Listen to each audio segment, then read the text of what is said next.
ನಮಸ್ಕಾರ ಎಲ್ರಿಗೂ. ನಾನು ನಿಮ್ಮ ಪ್ರೀತಿಯ ವೀಕ್ಷಕ and welcome to my YouTube channel. ಇವತ್ತಿನ ವಿಡಿಯೋ ಲೈಫ್ ಅಲ್ಲಿ ಎಲ್ಲರಿಗೂ ಸ್ವಲ್ಪ ಮುಖ್ಯವಾದಂತ ಟಾಪಿಕ್ ಅಲ್ಲ, ಬಹಳಷ್ಟು ಮುಖ್ಯವಾದಂತ ಟಾಪಿಕ್. ಏನದು? ದುಡ್ಡು, ಹಣ.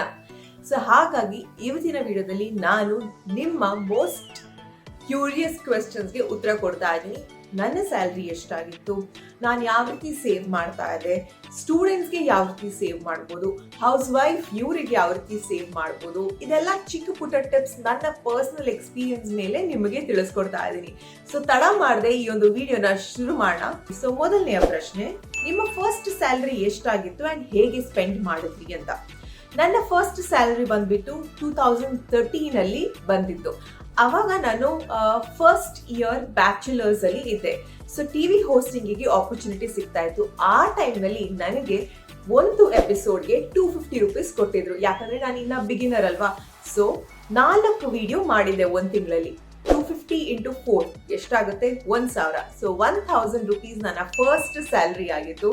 ಅದ್ ಸ್ಯಾಲ್ರಿ ಬಂದಿದ ತಕ್ಷಣನೇ ನನ್ನ ಅಮ್ಮ ಅದನ್ನ ದೇವ್ರ ಮುಂದೆ ಇಟ್ರು ಅಂಡ್ ಚೆನ್ನಾಗಿ ಪ್ರೇ ಮಾಡಿ ಇದೇ ರೀತಿ ನಾನು ಅರ್ನ್ ಮಾಡ್ತಾ ಇರಬೇಕು, ಲೈಫಲ್ಲಿ ಸಕ್ಸಸ್ನ ಕಾಣಬೇಕು ಅಂತೆಲ್ಲ ಆಶಿಸ್ತಾ ನನ್ನ ಫಸ್ಟ್ ಸ್ಯಾಲ್ರಿನ ನಾನು ವೆಲ್ಕಮ್ ಮಾಡಿದೆ.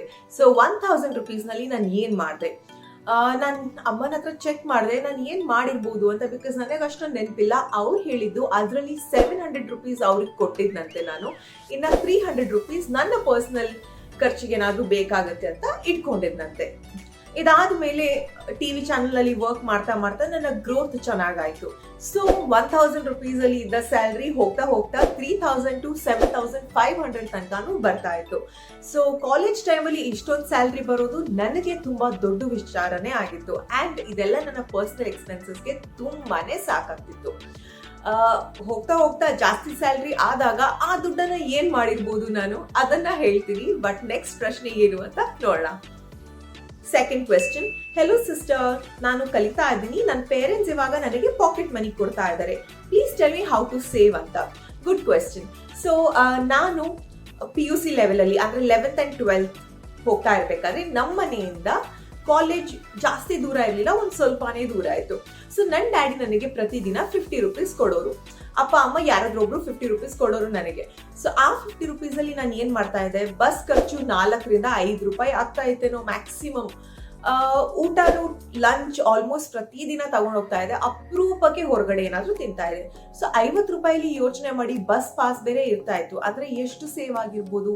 ಕೆಲವೊಂದ್ಸತಿ 30 ರೂಪಾಯಿನೂ ಕೊಡ್ತಾ ಇದ್ರು. ಅಂಡ್ ಕೊಟ್ಟಿರುವಂತ ಹಣದಲ್ಲಿ ನಾನು ಪ್ರತಿದಿನ ಎಲ್ಲಾ ಹಣನ ಖರ್ಚು ಮಾಡ್ತಾ ಇರ್ಲಿಲ್ಲ. ಎಕ್ಸಾಂಪಲ್, ನನಗೆ 50 ರೂಪಾಯಿ ಕೊಡ್ತಾ ಇದ್ರೆ ಅದರಲ್ಲಿ 20 ರೂಪಾಯಿ ಖರ್ಚಾಗ್ತಿತ್ತಾ, 30 ರೂಪಾಯಿ ಸೇವ್ ಮಾಡ್ತಾ ಇದ್ರೆ ತಿಂಗಳು ಕೊನೆ ತನಕ ನಾನು ಇದೇ ರೀತಿ ಸೇವ್ ಮಾಡ್ತಾ ಮಾಡ್ತಾ ಎಷ್ಟು ಸೇವ್ ಆಗುತ್ತೆ ಅದನ್ನೆಲ್ಲ ಇಡ್ತಾ ಇದೆ. ಏನಾದ್ರೂ ಮುಖ್ಯವಾದಂತ ವಸ್ತು ಇದೆಯಾ, ನನಗೆ ಆಸೆ ಆಗಿರೋದು ಒಂದು ಬಟ್ಟೆ ಆಗಿರ್ಬೋದು, ಒಂದು ಚಾಕ್ಲೇಟ್ ಆಗಿರ್ಬೋದು, ಇನ್ನೇನಾದ್ರೂ ಬೇಕು ಅಂತ ಅನಿಸಿದಾಗ ಅದನ್ನ ತಗೋತಾ ಇದೆ. All right, next ಪ್ರಶ್ನೆ, earnings is equal to expenses plus savings or earnings is equal to savings plus expenses? earnings first save ಮಾಡಬೇಕಾ, ಫಸ್ಟ್ ಖರ್ಚು ಮಾಡಬೇಕಾ ಅಂತ ಕೇಳ್ತಾ ಇದ್ದಾರೆ. ಲಾಜಿಕಲಿ ಅಂಡ್ ಪ್ರಾಕ್ಟಿಕಲಿ ವರ್ಕ್ ಆಗೋದು ಇದೆ. earnings ಯಾವತ್ತಿದ್ರು ಫಸ್ಟ್ ಸೇವಿಂಗ್, ಆಮೇಲೆ ಸ್ಪೆಂಡಿಂಗ್, ಎಕ್ಸ್ಪೆನ್ಸಸ್ ಬರುತ್ತೆ. ಸೊ ಇವಾಗ ನಾನು ಫಾರ್ ಎಕ್ಸಾಂಪಲ್ 50,000 ದುಡಿತಾ ಇದೀನಿ ಅಂತ ಅನ್ಕೊಳ್ಳಿ. ಅದರಲ್ಲಿ ನಾನು ಫಸ್ಟ್ ಯೋಚನೆ ಮಾಡಬೇಕು, ಬರ್ತಾ ಇರುವಂತ ಅರ್ಧ ಸ್ಯಾಲ್ರಿನ ನಾನು ಸೇವ್ ಮಾಡಬೇಕು, ಸೇವಿಂಗ್ಸ್ ಅಂತ ಇಟ್ಕೋಬೇಕು. ಇನ್ನ ಅರ್ಧ ಸ್ಯಾಲ್ರಿನಲ್ಲಿ ನಾನು ಮನೆ ಖರ್ಚಾಗಿರ್ಬೋದು, ನನ್ನ ಪರ್ಸನಲ್ ಖರ್ಚಾಗಿರ್ಬೋದು, ಬಸ್ ಖರ್ಚಾಗಿರ್ಬೋದು, ಊಟ ತಿಂಡಿ ಖರ್ಚಾಗಿರ್ಬೋದು, ಅದನ್ನ ನೋಡ್ಕೋಬೇಕು. ಯಾವತ್ತೂ ನೆನಪಿರ್ಲಿ, ನೀವು ಎಷ್ಟು ದುಡಿತೀರಾ ಅದರ ಪರ್ ಮಂತ್ 50% ಆದ್ರೂ ಸೇವಿಂಗ್ ಹೋಗ್ಲೇಬೇಕು. ನಾನು ಫಸ್ಟ್ 1000 ದುಡ್ದಾಗ್ಲೂ ಅದೇ ರೀತಿ ಮಾಡ್ತಾ ಇದ್ದಿದ್ದು. ಇವತ್ತು ನಾನು ಎಷ್ಟು ದುಡಿತಾ ಇದ್ದೀನ ಆ ಹಣದಲ್ಲೂ ಕೂಡ ಅದೇ ರೀತಿ ಮಾಡಿದ್ದೀನಿ. ಇದು ಇಂಡಿಪೆಂಡೆಂಟ್ ಆಗಿ ಜೀವನ ಮಾಡ್ತಾ ಇರೋರಿಗೆ. ಇನ್ನ ಕೆಲವರು ದುಡಿತಾರೆ. ಫಾರ್ ಎಕ್ಸಾಂಪಲ್, ನಾನು ಬ್ಯಾಂಗ್ಳೂರಲ್ಲಿದ್ದೆ. ಅದೇ ನಾನು ಅಪ್ಪ ಅಮ್ಮನ ಜೊತೆಗಿದ್ದಾಗ ಮನೆ ಖರ್ಚು ನೋಡೋದಕ್ಕಿದ್ಯಾ, ಇಲ್ಲ, ಅವ್ರ ಜೊತೆ ಇರ್ತೀನಿ, ಮನೆ ಖರ್ಚಿರಲ್ಲ, ಎಲೆಕ್ಟ್ರಿಸಿಟಿ ಖರ್ಚಿರಲ್ಲ, ಊಟದ ಖರ್ಚಿರಲ್ಲ, ಖಾಲಿ ಬಸ್ ಟ್ರಾವೆಲ್ ಮಾಡೋ ಖರ್ಚಿರುತ್ತೆ ಅಥವಾ ಕ್ಯಾಬ್ ಖರ್ಚಿರುತ್ತೆ. ಹೀಗಿರ್ಬೇಕಾದ್ರೆ ನನ್ನ ಸೇವಿಂಗ್ಸ್ ಎಷ್ಟು ಇರಬೇಕು, ಬಂದಿರುವಂತಹ ಹಣದಲ್ಲಿ 70% ಸೇವಿಂಗ್ಸ್ ಇರಬೇಕು. ಸೊ ಯಾವತ್ತು ನಿಮಗೆ ಈ ತರದ ಎಕ್ಸ್ಟ್ರಾ ಎಕ್ಸ್ಪೆನ್ಸಸ್ ಇಲ್ಲದೆ ಇದ್ದಾಗ ನಿಮಗೆ ಬರುವಂತ ಸ್ಯಾಲ್ರಿನಲ್ಲಿ 70% ಸೇವ್ ಮಾಡಬೇಕು ಮಿನಿಮಮ್. ಉಳಿದಿರುವಂತ 30% ಮಾತ್ರ ಖರ್ಚಿಗಂತ ಇಟ್ಕೋಬೇಕು.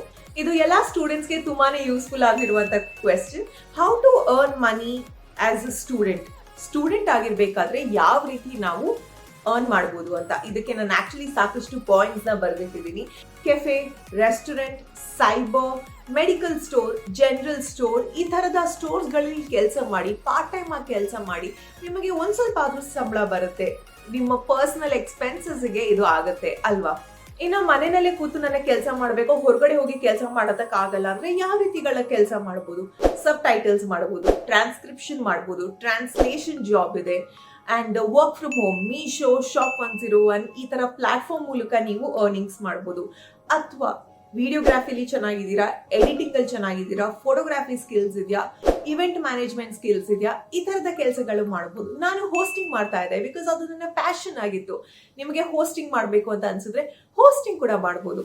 ಈ ಪ್ರತಿಯೊಂದು ಫೀಲ್ಡ್ ಅಲ್ಲಿ ಡಿಫ್ರೆಂಟ್ ಅರ್ನಿಂಗ್ಸ್ ಇರುತ್ತೆ. ಬಟ್ ಯಾವ್ದಾದ್ರೂ ನಮ್ಗೆ ಉಪಯೋಗ ಆಗೇ ಆಗುತ್ತಲ್ಲ. ಸೊ ಆಸ್ ಅ ಸ್ಟೂಡೆಂಟ್ ನೀವು ದುಡಿಲೇಬೇಕು ಪಾರ್ಟ್ ಟೈಮ್ಗೋಸ್ಕರ, ಎಕ್ಸ್ಪೀರಿಯನ್ಸ್ಗೋಸ್ಕರ ಅಂತ ಯೋಚನೆ ಮಾಡಿದ್ರೆ ಬೇಕಾದಷ್ಟು ಅಪಾರ್ಚುನಿಟಿ ಇರುತ್ತೆ. ಆ ಅಪಾರ್ಚುನಿಟಿನ ನಾವು ಹೇಗೆ ಅರ್ನ್ ಮಾಡ್ತೀವಿ ಅನ್ನೋದು ತುಂಬಾನೇ ಮುಖ್ಯವಾಗುತ್ತೆ. ನೆಕ್ಸ್ಟ್ ಕ್ವೆಶ್ಚನ್, ಅಕ್ಕ ಹೇಗೆ ನೀವು ಬ್ಯಾಂಗ್ಳೂರಲ್ಲಿ ಸೇವ್ ಮಾಡ್ತಾ ಇದ್ರಿ ಅನ್ನೋ ಟಿಪ್ಸ್ ಕೊಡಿ ಅಕ್ಕ ಅಂತೆ.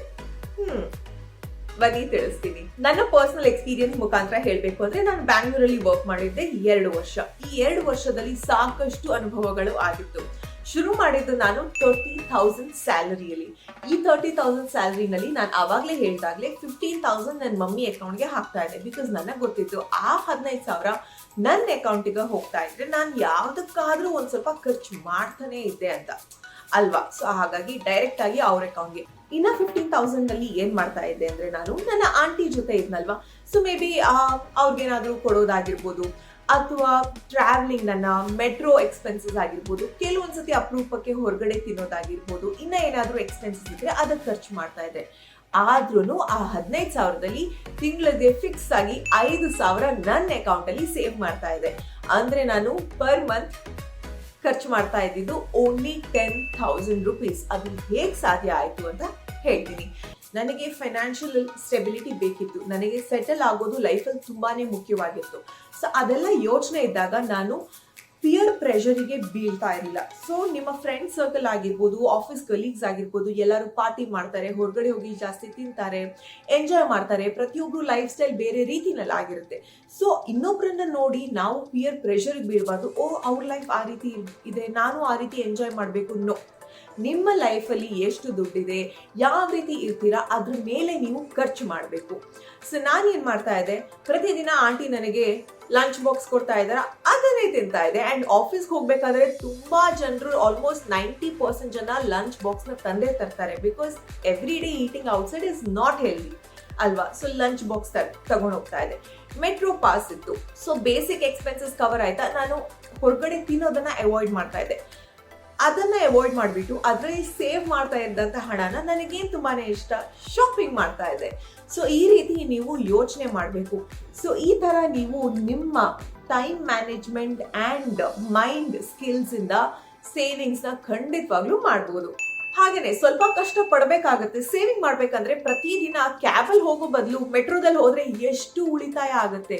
ಮನೆಗೆ 1 ಕಿಲೋಮೀಟರ್ ಇದೆ, ಆ 1 ಕಿಲೋಮೀಟರ್ ಯಾರಪ್ಪ ನಡೀತಾರೆ, ಆಟೋದಲ್ಲಿ ಹೋಗೋಣ ಅಂತ ಅನ್ಕೊಂಡ್ರೆ ದಿನಕ್ಕೆ 30 ರೂಪಾಯಿ ಅಲ್ಲೇ ಉಳಿಯುತ್ತೆ. ಈ ಚಿಕ್ಕ ಪುಟ್ಟ ವಿಷಯಗಳನ್ನ ತುಂಬಾನೇ ಯೋಚನೆ ಮಾಡಬೇಕು. ನೆಕ್ಸ್ಟ್ ಕ್ವೆಶ್ಚನ್, ಇದಕ್ಕೆ ಸಂಬಂಧಪಟ್ಟಿರುವಂತ ಕ್ವೆಶ್ಚನ್ ಇದು. How to save money with shopping, how do you save money on your clothes ಅಂತ ಹುಡುಗಿರು ಕೇಳಿರುವಂತ ಪ್ರಶ್ನೆಗಳು. ಸೊ ನಾನು ಆವಾಗಲೇ ಹೇಳ್ದಾಗೆ ನಾನು ಫೋಕಸ್ ಮಾಡ್ತಾ ಇದ್ದೆ ನನಗೆ ಲೈಫಲ್ಲಿ ಏನು ತುಂಬಾನೇ ಮುಖ್ಯ. ನಾನು ಆಫೀಸ್ ಕೆಲಸ ಮಾಡಬೇಕಾದ್ರೂ ಇವೆಂಟ್ಸ್ ಎಲ್ಲ ಮಾಡ್ತಾ ಇದ್ದೆ, ಹೋಸ್ಟಿಂಗ್ ಎಲ್ಲ ಮಾಡ್ತಾ ಇದ್ದೆ. ಸೊ ನನಗೆ ಜಾಸ್ತಿ ಕ್ರೇಜ್ ಇರೋದು ಬಟ್ಟೆ ಶಾಪಿಂಗ್ ಮಾಡೋದು ಆ್ಯಂಡ್ ಶೂಸ್ ಶಾಪಿಂಗ್ ಮಾಡೋದು. ನಾನು ಪ್ರತಿ ತಿಂಗಳು ಸ್ಯಾಲ್ರಿ ಬರ್ತಾ ಇತ್ತು, ಅದರಲ್ಲಿ ಕನಿಷ್ಠ 5,000 ಆದರೂ ನನ್ನ ಅಕೌಂಟಲ್ಲಿ ಸೇವ್ ಮಾಡ್ತಾ ಇದ್ನ. ಸೊ ಯಾವತ್ತಾದ್ರೂ 1 in 2 months ಅಥವಾ ಪ್ರತಿ ತಿಂಗಳು ನನ್ಗೇನಾದ್ರೂ ಅನ್ಸಿದ್ರೆ ನನಗೆ ಒಂದು ಬಟ್ಟೆ ಬೇಕು, ನಾನು ತಗೋತಾ ಇದ್ದೆ. ನಾನು ಬ್ರ್ಯಾಂಡ್ ಕಾನ್ಶಿಯಸ್ ಆಗ್ತಾ ಇರ್ಲಿಲ್ಲ. ನಾನು ಸ್ಟ್ರೀಟ್ ಶಾಪಿಂಗ್ ಲವರ್ ಆಗಿದೆ. ನನಗೆ ಸ್ಟ್ರೀಟ್ ಶಾಪಿಂಗ್ ಇಷ್ಟ ಆಗ್ತಿತ್ತು, ಆನ್ಲೈನ್ ಶಾಪಿಂಗ್ ಇಷ್ಟ ಆಗ್ತಿತ್ತು. 300, 400, 1000 ರುಪೀಸ್ಗೆ ಒಳ್ಳೆ ಬಟ್ಟೆ ಸಿಕ್ಕಿದ್ರೆ, ಚೆನ್ನಾಗಿ ಕಾಣಿಸಿದ್ರೆ, ಮೆಟೀರಿಯಲ್ ಚೆನ್ನಾಗಿದ್ರೆ, ನನಗೆ ಕಂಫರ್ಟ್ ಆಗಿದ್ರೆ ಸಾಕಲ್ವಾ ಅಷ್ಟೇ. ಸೊ ಯೋಚನೆ ಮಾಡಬೇಕು ಈ ಫ್ಯಾಕ್ಟರ್ಸ್ ಬಗ್ಗೆ ಎಲ್ಲ. ಸೇಲ್ ಇದ್ದಾಗ ಶಾಪಿಂಗ್ ಮಾಡಿ, ಆನ್ಲೈನ್ ಶಾಪಿಂಗ್ ಮಾಡಿ ಅಂಡ್ ಸ್ಟ್ರೀಟ್ ಶಾಪಿಂಗ್ ಮಾಡಿ. ಬ್ರ್ಯಾಂಡ್ ಕಾನ್ಶಿಯಸ್ ಆದಾಗ ತುಂಬಾನೇ ಜಾಸ್ತಿ ಖರ್ಚು ಮಾಡ್ಬಿಡ್ತೀರಾ. ಸೊ ಈ ರೀತಿ ಯೋಚನೆ ಮಾಡಿ ಶಾಪಿಂಗ್ ಮಾಡಿದ್ರೆ ನಿಮಗೆ ಏನ್ ತುಂಬಾನೇ ಇಷ್ಟನೋ ಅದು ಖಂಡಿತವಾಗ್ಲೂ ತಗೋಬಹುದು. ಯಾರು ಏನೇ ಹೇಳಿ, ನಾನ್ ಸಂಪಾದನೆ ಮಾಡಿರುವಂತ ದುಡ್ಡು ಕಷ್ಟಪಟ್ಟು ಸಂಪಾದನೆ ಮಾಡಿರ್ತೀರಾ. ಪ್ರತಿದಿನ 9 to 6 ವರ್ಕ್ ಮಾಡಿ, ಕೆಲವೊಂದ್ಸತಿ ಎಕ್ಸ್ಟ್ರಾ ಪ್ರೆಷರ್ ಎಲ್ಲ ಇರುತ್ತೆ. ನೀವು ದುಡ್ದಿರೋದಕ್ಕೆ ಸಾರ್ಥಕ ಆಗ್ಬೇಕು, ಮನ್ಸಿಗೆ ನೆಮ್ಮದಿ ಸಿಗ್ಬೇಕು ಅಂದ್ರೆ ನಿಮ್ಗೆ ಏನಾದ್ರೂ ಇಷ್ಟ ಇರುವಂತ ವಸ್ತುಗಳಲ್ಲಿ ಇನ್ವೆಸ್ಟ್ ಮಾಡ್ಬೇಕಲ್ವಾ. ಕೆಲವ್ರಿಗೆ ಟೆಕ್ನಾಲಜಿ ತುಂಬಾನೇ ಇಷ್ಟ. ನನ್ನ ಅಣ್ಣನ್ಗೆ ಟೆಕ್ನಾಲಜಿ ತುಂಬಾನೇ ಇಷ್ಟ, ಅವನಿಗೆ ಟೆಕ್ ಪ್ರಾಡಕ್ಟ್ಸ್ ತುಂಬಾನೇ ಇಷ್ಟ. ಅವ್ನು ಆ ತರದ ಪ್ರಾಡಕ್ಟ್ಸ್ಗೆ ಜಾಸ್ತಿ ಇನ್ವೆಸ್ಟ್ ಮಾಡ್ತಾನೆ. ಇನ್ನು ನನ್ನ ಹಸ್ಬೆಂಡ್, ಅವ್ರಿಗೆ ಬ್ರಾಂಡೆಡ್ ಪ್ರಾಡಕ್ಟ್ಸ್ ತುಂಬಾನೇ ಇಷ್ಟ. ಅವ್ರಿಗೆ ಒಂಥರ ಹೈ ಬಜೆಟ್ ಪ್ರೀಮಿಯಂ ಪ್ರಾಡಕ್ಟ್ಸ್ ತಗೊಂಡ್ರೆ ತುಂಬಾನೇ ಸೆಲ್ಫ್ ಸ್ಯಾಟಿಸ್ಫ್ಯಾಕ್ಷನ್ ಆಗುತ್ತೆ. ಅವ್ರು ಆ ರೀತಿಯ ಪ್ರಾಡಕ್ಟ್ಸ್ ತಗೋತಾರೆ. ನಾನು ಇವತ್ತಿಗೂ ಏನ್ ಮಾಡ್ತೀನಿ, ತುಂಬಾನೇ ಬಟ್ಟೆ ತಗೋತೀನಿ. ನನ್ನ ಹಸ್ಬೆಂಡ್ ಹೇಳ್ತಾರೆ, ನಾನು 10,000ಗೆ ಒಂದು 4 ಬಟ್ಟೆ ತಗೊಂಡ್ರೆ ನೀನು 10,000ಕ್ಕೆ ಒಂದು 10ರಿಂದ 15 ಬಟ್ಟೆ ಆದ್ರೂ ನಾನು ತಗೋತೀನಿ ಮಿನಿಮಮ್ ಅಂತ. ಸೊ ಈ ರೀತಿ ಯೋಚನೆ ಮಾಡಿ ಶಾಪಿಂಗ್ ಮಾಡಿದಾಗ ನಿಮಗೆ ಎಷ್ಟು ಬೇಕಾದ್ರೂ ಪ್ಲಾನಿಂಗ್ ಎಲ್ಲ ಮಾಡಿದ್ರೆ ಈಸಿಲಿ ಆರಾಮದಲ್ಲಿ ಫನ್ ಫಿಲ್ಡ್ ಜೀವನನ ಮಾಡ್ಬೋದು. ವೆರಿ ಇಂಪಾರ್ಟೆಂಟ್ ಕ್ವೆಶ್ಚನ್ ಇದು. How important is it to have emergency saving during tough times like corona ಅಂತೆ. ಅಂದ್ರೆ ಎಮರ್ಜೆನ್ಸಿ ಸಿಚುವೇಶನ್ಗೆ ನಮ್ಮ ಹತ್ರ ಸೇವಿಂಗ್ಸ್ ಇರೋದು ಎಷ್ಟು ಮುಖ್ಯ ಅಂತ ಕೇಳಿದ್ದಾರೆ. ಇದು ಬಹಳ ಇಂಪಾರ್ಟೆಂಟ್ ಆಗುತ್ತೆ. ನನಗೆ ಇವಾಗ ಕೆಲಸ ಇಲ್ಲ ಅನ್ಕೊಳ್ಳಿ, ಕೋವಿಡ್ ಪೀರಿಯಡ್ ಆಗಿದೆ, ಸಂಬಳ ಕಮ್ಮಿ ಆಗಿದೆ ಅಥವಾ ಕೆಲಸನೇ ಇಲ್ಲ. ನಾನು ಹಿಂದಿನ 10 ತಿಂಗಳು 1 ವರ್ಷ ದುಡ್ದಿದ್ದೀನ, ಅದರಲ್ಲಿ ಒಂದ್ ಸ್ವಲ್ಪ ಸೇವಿಂಗ್ ಮಾಡಿಟ್ಟಿರೋ ಹಣ ಈ ಲಾಕ್ಡೌನ್ ಪೀರಿಯಡ್ ಅಲ್ಲಿ ಉಪಯೋಗ ಆಗುತ್ತಾ? ಕೆಲಸ ಹೋದ್ರೂ ಪರವಾಗಿಲ್ಲ, 1-2 ತಿಂಗಳಾದ್ರೂ ನಾನು ಆರಾಮದಲ್ಲಿ ಜೀವನ ಮಾಡ್ಬೋದಾ? ಆ 2 ತಿಂಗಳಲ್ಲಿ ನಾನು ಇನ್ನೊಂದು ಕೆಲ್ಸಕ್ಕಾದ್ರೂ ಅಪ್ಲೈ ಮಾಡಿ ಹುಡುಕ್ಬೋದಾ? ಸೊ ಹಾಗಾಗಿ ನಿಮ್ಮ ಹತ್ರ ಬ್ಯಾಕಪ್ ಮನಿ ಇದ್ದಾಗ ಎಷ್ಟು ಹೆಲ್ಪ್ಫುಲ್ ಆಗುತ್ತೆ ಅಂದ್ರೆ ಅದು ನಿಮ್ಮ ಅತಿ ಕಷ್ಟದ ಪರಿಸ್ಥಿತಿನಲ್ಲೂ ನಿಮಗೆ ಒಂದ್ ಸ್ವಲ್ಪ ಖುಷಿ ಅನ್ಸುತ್ತೆ. ಹಬ್ಬ, ನನ್ನ ಸೇವಿಂಗ್ಸ್ ಇಂದಾನೆ ನಾನು ಹಣನ ಉಪಯೋಗಿಸುವಂತ ಒಂದು ದಿನ ಬಂತು, ಇನ್ನೊಬ್ರ ಹತ್ರ ಕೈ ಚಾಚಿಲ್ಲ ಅಂತ. ಯಾರಿಗೂ ಇಷ್ಟ ಆಗಲ್ಲ ಇನ್ನೊಬ್ರ ಹತ್ರ ದುಡ್ಡು ಕೇಳೋದು ಅಥವಾ ಬ್ಯಾಂಕಿಂದ ಲೋನ್ ತಗೊಳ್ಳೋದು. ಅತಿ ಕಷ್ಟದ ಸಂದರ್ಭ ಬಂದಾಗ ನಾವು ಮಾಡ್ಲೇಬೇಕಾಗುತ್ತೆ. ಅವಾಗ ಏನು ಮಾಡುವಂತ ಉಪಾಯ ಇಲ್ಲ. ಬಟ್ ಆದಷ್ಟು ನಾವು ಸೇವಿಂಗ್ ಮಾಡಬೇಕು. ಓಕೆ, ಇಷ್ಟೆಲ್ಲ ವಿಚಾರಗಳು ತಿಳಿಸಿದೀನಿ. ಇದು ನನ್ನ ಪರ್ಸನಲ್ ಲೈಫ್ ಎಕ್ಸ್ಪೀರಿಯನ್ಸ್ ಮೇಲೆ ಸೇವಿಂಗ್ಸ್ ಬಗ್ಗೆ ಹೇಳಿರುವಂತ ಕೆಲವೊಂದು ಮಾಹಿತಿಗಳು. ಪ್ರತಿಯೊಬ್ಬರಿಗೂ ಸೇವಿಂಗ್ಸ್ ಅನ್ನೋದು ಅವರವರ ಪರ್ಸನಲ್ ಒಪಿನಿಯನ್ ಆಗಿರುತ್ತೆ. ಸೊ ನನಗೇನ್ ಸರಿ ಅನ್ಸುತ್ತೆ ಅದು ನಿಮಗ್ ಸರಿ ಅನ್ನಿಸ್ಬೇಕಾಗಿರೋದಿಲ್ಲ, ಅಥವಾ ನಿಮ್ಮ ಪ್ರಕಾರ ಸರಿ ಆಗಿರೋದು ನನ್ನ ಪ್ರಕಾರ ಅದು ಅಷ್ಟೊಂದು ಸರಿ ಆಗೋದಕ್ಕೂ ಇಂಪಾರ್ಟೆಂಟ್ ಅಲ್ಲ ಅಲ್ವಾ. ಸೊ ಹಾಗಾಗಿ ಇದು ನನ್ನ ಪರ್ಸನಲ್ ಒಪಿನಿಯನ್ ಆಗಿತ್ತು. ಐ ಹೋಪ್ ಇದರಿಂದ ನಿಮಗೆ ಸ್ವಲ್ಪ ಯೂಸ್ಫುಲ್ ಆಗಿರುತ್ತೆ. ನೀವು ಈ ತರದ ಸ್ಟೆಪ್ಸ್ ಅಂಡ್ ಟ್ರಿಕ್ಸ್ ನ ನಿಮ್ಮ ಲೈಫ್ ಅಲ್ಲಿ ಇನ್ಕಾರ್ಪೊರೇಟ್ ಮಾಡಿದ್ರೆ ನೀವು ಈಸಿಲಿ ಸೇವ್ ಮಾಡಬಹುದು. ಇದ್ರ ನಡುವೆ ಒಂದು ಟಿಪ್ ಹೇಳ ನಿಮ್ಗೆ. ನಾನು ಆಫೀಸ್ಗೆ ಹೋಗ್ತಾ ಇದ್ನ, 30,000 ಸ್ಯಾಲ್ರಿ ಬರ್ತಾ ಇತ್ತ ನನಗೆ. ಹೋಗ್ತಾ ಹೋಗ್ತಾ ಅಪ್ ಟು 50,000 ಸ್ಯಾಲ್ರಿ ಬರ್ತಾ ಇತ್ತು. ಬಟ್ ಕೆಲವೊಂದು ತಿಂಗಳುಗಳು ನಾನು 1,50,000 ಕೂಡ ಅರ್ನ್ ಮಾಡಿದ್ದೆ. ಅದ್ ಹೇಗೆ? ನಾನು ಇವೆಂಟ್ ಮ್ಯಾನೇಜ್ಮೆಂಟ್ ಮಾಡ್ತಾ ಇದ್ದೆ. ಪರ್ ಇವೆಂಟ್ಸ್ 15,000 to 20,000 ಆರಾಮದಲ್ಲಿ ಬರ್ತಾ ಇತ್ತು. ಅದಲ್ಲದೆ ಆಫೀಸ್ ಅಲ್ಲಿ ನನಗೆ ಒಂದ್ಸತಿ ಫಸ್ಟ್ ಪ್ಲೇಸ್ ಯಾವ್ದೋ ಒಂದು ಕಾಂಪಿಟೇಷನ್ ಅಲ್ಲಿ ಬಂದಿತ್ತು. ಅದ್ರಲ್ಲಿ 75,000 ಪ್ರೈಸ್ ಬಂದಿತ್ತು. ಸೊ 75,000 ಪ್ಲಸ್ 45,000 ಎಷ್ಟಾಯ್ತು ಯೋಚನೆ ಮಾಡಿ.